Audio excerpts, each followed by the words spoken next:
So I dreamed of you for a while.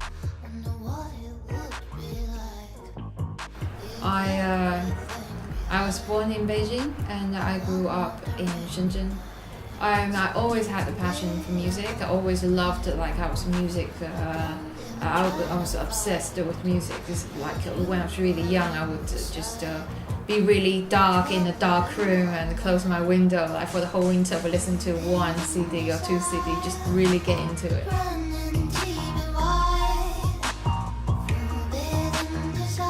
When I was younger, I listened to the biggest would definitely be like Pink Floyd, Quarter Twins. Who else? There was Radiohead. All kind of like sad, a bit dark kind of thing.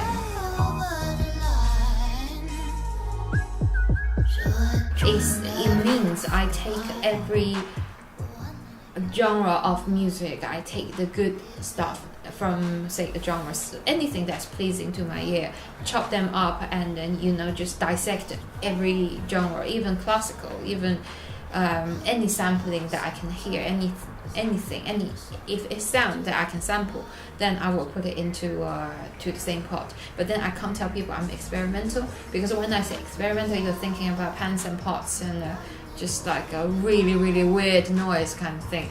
But it is experimental. That's why I say alternative electronic.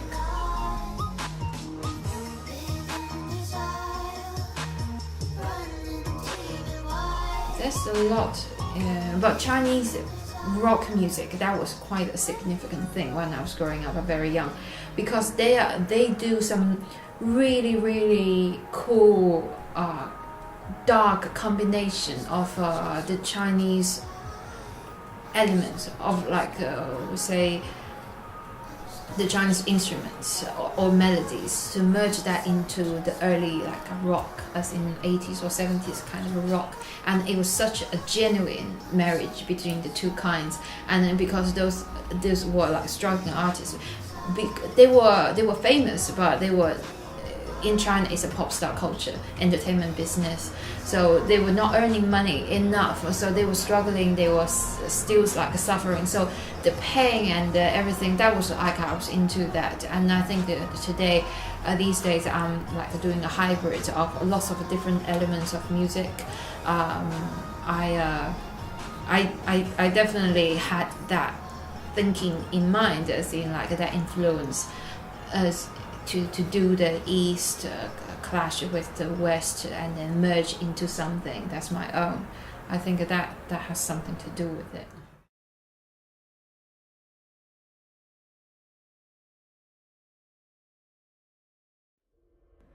Love wasn't true. Timing's no good. I was it's more, when I came here, it's expensive over here. It's not easy to come over here. You have to have quite a privileged background to be able to come here to study in the first place. And they say, and even if you do come here, like I did, I was told to do economics, so you can get the type of reward back to pay back what you have put in financially. So it wouldn't be you have to be quite crazy to be pursuing something in art. I had to take a lot of go through a lot of guilt and up against a lot of disagreement to be able to actually make up in my mind. So it wasn't just a simple decision. You kind of say, I love it so much, I don't care anymore. So it's a lot to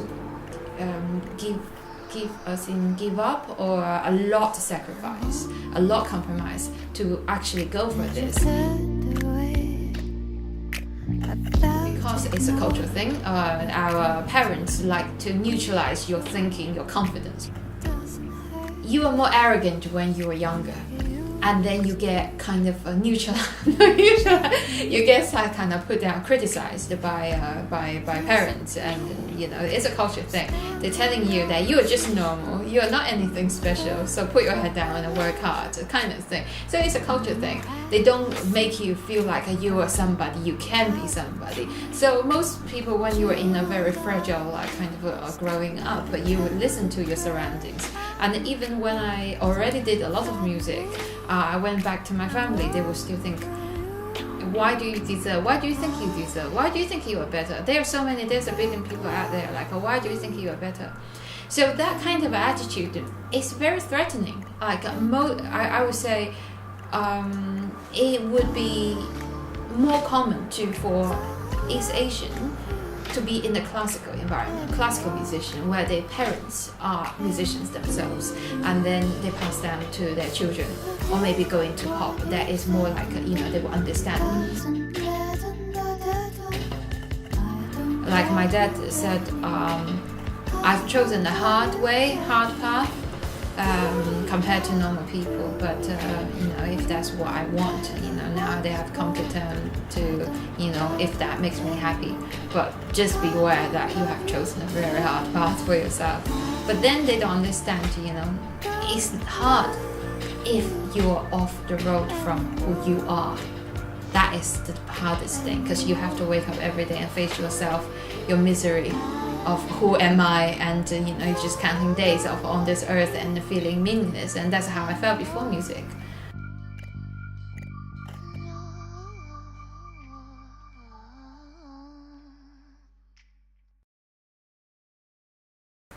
I think it's just completely different perception over there. The market is different, and how the West perceive the East music industry is different. Like, I can only see through my own eyes. What I see is the pop in the East. A lot of them is copying what has happened over here. So if it's not new, then I don't blame the West. Don't give them credit. If they're doing something that is cultural, that is something that's unique, and artistically kind of like with a kind of like something that provides values, then I think that they would respect huge very highly. But if they're copying and just making like a machine to produce and mass produce whatever there is happening here, they would, like, for example, if there is Adele here, we are making a Chinese Adele, Jessie J, Chinese Jessie J, Chinese One Direction. If you're copying like this, why would I respect that? So the mainstream, it works like that. So I think for the artists over there, if they are mainstream artists earning very, very high paid and being a star over there, and to open the market here, they have to win everyone, like, from the ground up, like their hearts. Just putting money is not going to win their taste, win the audience over. So I think there is definitely a mismatch in the culture, especially in the language. In the language, it's like Chinese people, if you grow up in China, it's very different. You can tell from my accent. If I grow up in China, there is an accent. But if I didn't come over until later, when I was an adult, you wouldn't be able to communicate with me, because I had my whole, most 80% of my music influence here. That's why people here understand my music. I have a twang, I have a Chinese twang, but that is interesting for them. But if there was anything more, then there is a disconnection.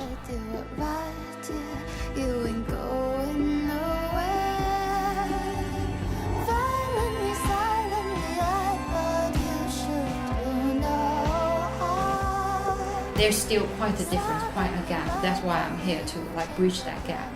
And open-minded people already accepting and think this is a great thing, but I think most people are still thinking, people like familiarity. They like to know what they know.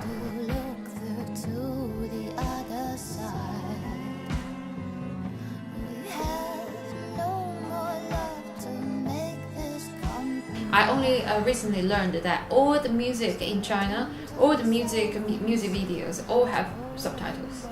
that says something. People like words. People, it's like if I write a song, like someone will be like, I like this song.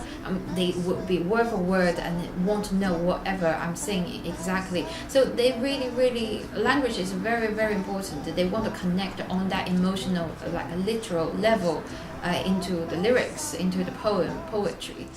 My grandma, I think, like say Chinese opera, Cantonese opera, a lot of the revolutionary songs, in the revolution they have like with the Red Army songs. It's just in my blood. I can't get it out. So I naturally know them, like since I was very young.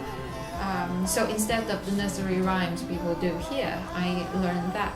And when I got into, very, very soon I already got into the English songs and the rock, the dubstep, the trip hop, the UK underground, and garage and club music, drum and bass, this kind of thing, electronic stuff.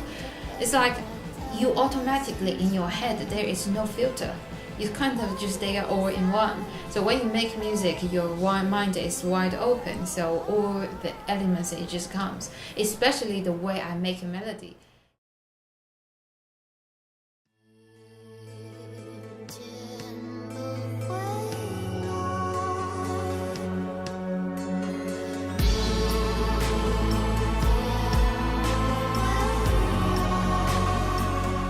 So Future Never Comes was that about a breakthrough point where I just want to ask like above all my like the true self, or what do I really want, or what can I do to feel alive now? How can I be alive? Rather than just looking for the truth in myself, and also I talk about the fear and the doubt of myself, and then my emotion of always disappointed, this mild sadness.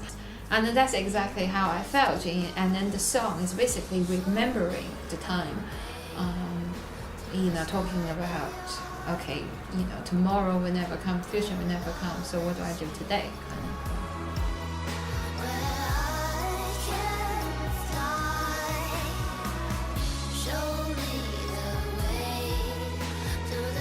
In Next Pursuit there is Breathless. It was written in Chinese.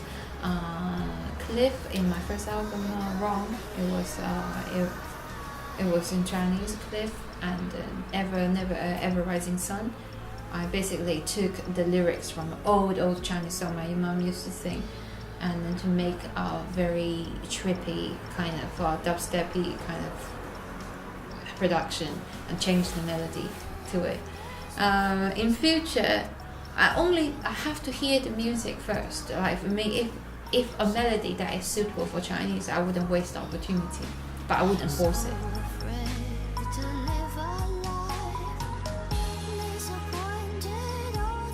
If there's nothing, so you are new and there's no comparison. If there's no comparison, people don't really have any opinion about it. So you're kind of like, I'm actually really proud, because I believe that I have something that's unique, and people, like, from my feedback has been really good from the audience.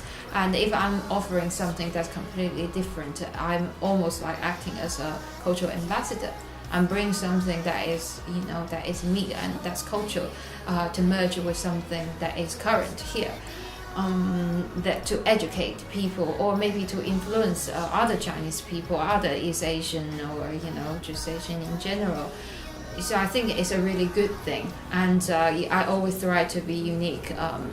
It's from I can say now in retrospect, where I was always wanting to be. I was always the black sheep anyway in China. So it's a good thing. I like to start something that's new.